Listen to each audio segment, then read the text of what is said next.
అని బాధపడుతూ అంటున్నాడండి మాటని. ఇవన్నీ ఒక వ్యక్తు, ఇవన్నీ ఒక భాగం. అయితే నాకు ఒక బాధ ఉంది అన్నాడు. ఏంటయ్యా బాధ అంటే, ఇది యోగాక సంఘములన్నిటిని గూర్చిన చింత నాకు గలదు అన్నాడు. సంఘములన్నిటిని గూర్చిన చింత నాకు గలదు.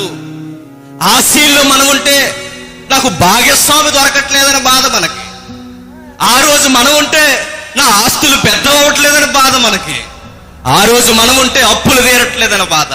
ఆ రోజు మనం ఉంటే సిగ్గుపడే ఎన్నో సంగతులు తీరిన కొరకు విచార వ్యక్తం చేస్తామంటే దేవుని ముంగుటికి వచ్చి, పౌలు ఇన్ని బాధపడుతున్నా ఒక్క కంప్లైంట్ దేవునికి ఇవ్వకుండా, ప్రభువా నా బాధ ఇంకా హృదయపు లోతేంటో తెలుసా, సంఘములు కూర్చిన బాధ. ఏమైందయ్యా పౌలు సంఘాల కంటే, సంఘంలో అక్రమాలు జరుగుతున్నాయి, క్రీస్తు సంఘంలో దుర్వ్యాపారం జరుగుతుంది, క్రీస్తు సంఘంలో యువత చెడిపోతున్నారు, క్రీస్తు సంఘంలో లేనిపోని చీకటి అలుముకుంటుంది. వీటన్నిటి కూర్చిన బాధ నన్ను దినం తినేస్తుంది. నన్ను అది దినదినం నాకు కలుగుతుంది.